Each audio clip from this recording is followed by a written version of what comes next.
Iran আর ইসরায়েলের মধ্যে যে যুদ্ধটা চলছে অনেকেই ভাবছেন এটা হয়তো শুধু ওই দুটো দেশের ব্যাপার, কিন্তু না, ব্যাপারটা মোটেও তা নয়। এর ধাক্কা কিন্তু এখন সারা বিশ্বে ছড়িয়ে পড়ছে, আর এর ফলাফল সত্যি বলতে বেশ ভয়াবহ। তো চলুন আজ আমরা এই সংকটের গভীরতাটা একটু তলিয়ে দেখি। দেখুন, এই একটা সংঘর্ষের কারণে এর মধ্যে কিন্তু বেশ কয়েকটা দেশ বলতে গেলে একেবারে খাদের কিনারায় চলে গেছে। মানে পরিস্থিতিটা এমন যে কোথাও ভয়াবহ বোমা হামলায় আস্ত শহরে ধ্বংস হয়ে যাচ্ছে, আবার কোথাও লাখ লাখ মানুষ নিজের ঘরবাড়ি ছেড়ে পালাতে বাধ্য হচ্ছে, আর কিছু দেশের তো অর্থনীতিই ভেঙে পড়েছে। তাহলে আসল প্রশ্নটা হলো, কোন সেই 5টা দেশ যারা সবচেয়ে বড় বিপদের মুখে পড়েছে, আর কেন? কেন ঠিক এই দেশগুলোই এই যুদ্ধের সবচেয়ে বড় শিকার হচ্ছে? চলুন এই উত্তরগুলোই আমরা এক এক করে খুঁজে বের করি। তো আমরা আমাদের তালিকাটা শুরু করব 5 নম্বর থেকে, আর সেখান থেকে আমরা ধীরে ধীরে 1 নম্বরের দিকে এগোবো, মানে সবচেয়ে ভয়াবহ পরিস্থিতির দিকে। হয়তো অনেকেই অবাক হচ্ছেন, তাই না? ভাবছেন যুদ্ধ তো হচ্ছে মধ্যপ্রাচ্যে, তাহলে আফ্রিকার দেশগুলোর কথা আসছে কেন?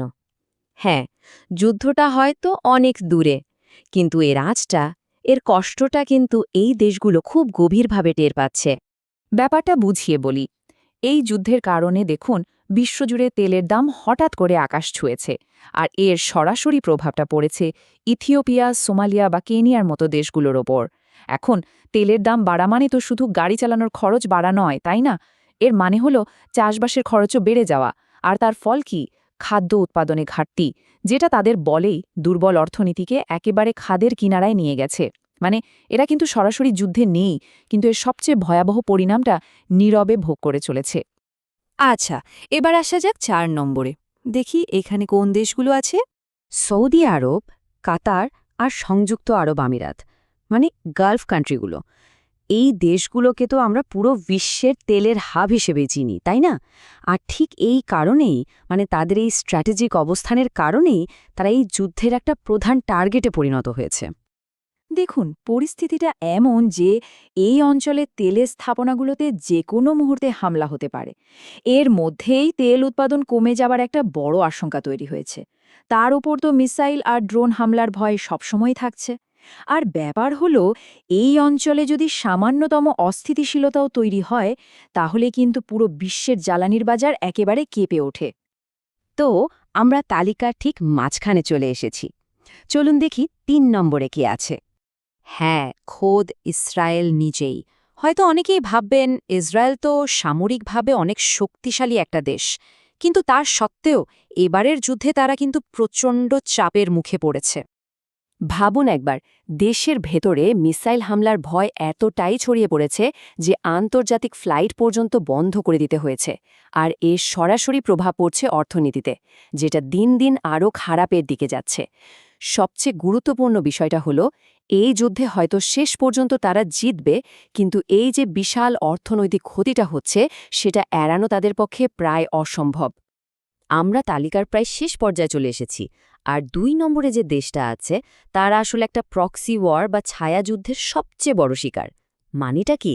মানে হলো, দুটো বড় শক্তি এখানে নিজেরা সরাসরি যুদ্ধ করছে না, বরং অন্যের মাটি ব্যবহার করে নিজেদের লড়াইটা চালিয়ে যাচ্ছে। আর সেই দেশটা হলো লেবানন। এই দেশটা ইরান আর ইসরায়েলের ছায়াযুদ্ধের একটা কেন্দ্রে পরিণত হয়েছে। আর এর সবচেয়ে ভয়াবহ ফলটা ভোগ করতে হচ্ছে সেখানকার সাধারণ মানুষকে। এখানকার পরিস্থিতিটা সত্যি বলতে খুবই হৃদয়বিদারক। একদিকে ক্রমাগত বোমা হামলায় অসংখ্য মানুষ মারা যাচ্ছে, অন্যদিকে লাখ লাখ মানুষ নিজেদের ঘরবাড়ি হারিয়ে একেবারে নিঃস্ব হয়ে পড়েছে। একের পর এক শহর যেন ধ্বংসস্তূপে পরিণত হচ্ছে। এটা কি শুধু একটা যুদ্ধ বললে ভুল হবে, এটা এখন একটা ভয়াবহ মানবিক বিপর্যয়। এবং সবশেষে 1 নম্বরে যে দেশটা এই যুদ্ধের সবচেয়ে বেশি ক্ষতিগ্রস্ত, সবচেয়ে বড় মূল্য দিচ্ছে, সেই দেশটা হল ইরান। যুদ্ধের একেবারে কেন্দ্রে থাকার কারণে সবচেয়ে বড় ধ্বংসযজ্ঞের শিকার হতে হচ্ছে তাদেরকেই। এখানে পরিস্থিতিটা কল্পনা করাও কঠিন। একদিকে ব্যাপক প্রাণহানি, অন্যদিকে শহর আর অবকাঠামো বলতে গেলে ধুলোয় মিশে যাচ্ছে। তার উপর রয়েছে তীব্র খাদ্য আর জ্বালানির সংকট, আর দেশের অর্থনীতি তো প্রায় ভেঙে পড়ার মুখে। এই সব কিছু মিলে ইরানকে এই যুদ্ধের সবচেয়ে বড় ভিকটিমে পরিণত করেছে। কিন্তু ভাবেন না, গল্পটা শুধু এই 5টা দেশেই শেষ না। এই যে একটা আঞ্চলিক যুদ্ধ, এটা এখন পুরো বিশ্বকেই নাড়িয়ে দিয়েছে। এর প্রভাবটা এখন আর কোনো নির্দিষ্ট অঞ্চলে সীমাবদ্ধ নেই, এটা ছড়িয়ে পড়েছে সবখানে। দেখুন, এই সংকটটা অনেকটা ডমিনো এফেক্টের মতো কাজ করে। প্রথমে একটা আঞ্চলিক যুদ্ধ শুরু হলো, এর ধাক্কায় বিশ্ববাজারে তেলের দাম বেড়ে গেল। এরপর কি হলো? এর প্রভাব পড়ল আমাদের দৈনন্দিন জীবনে ব্যবহার করা জিনিসপত্রের ওপর, সেগুলোর দামও বাড়তে শুরু করলো। আর এই চক্রটা যদি চলতেই থাকে, তাহলে কিন্তু পুরো বিশ্বই একটা বড়সড় অর্থনৈতিক মন্দার দিকে এগিয়ে যেতে পারে।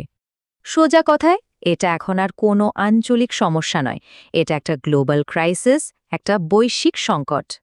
তাহলে দেখুন, 5 থেকে 1 পর্যন্ত আমরা যে দেশগুলোর কথা বললাম, প্রত্যেকটাই কোনো না কোনোভাবে এই যুদ্ধের শিকার। আজ হয়তো তারা বিপদে পড়েছে, কিন্তু কাল যে এই তালিকায় আরও নতুন কোনো দেশের নাম যুক্ত হবে না, তার কোনো নিশ্চয়তা নেই। তাই সবচেয়ে বড় প্রশ্নটা এখন এটাই, এই যুদ্ধ কি শেষ পর্যন্ত পুরো বিশ্বকে আরও অনেক বড়, আরও গভীর কোনো সংকটের দিকে ঠেলে দেবে? এটা কিন্তু সত্যিই ভাবনার বিষয়।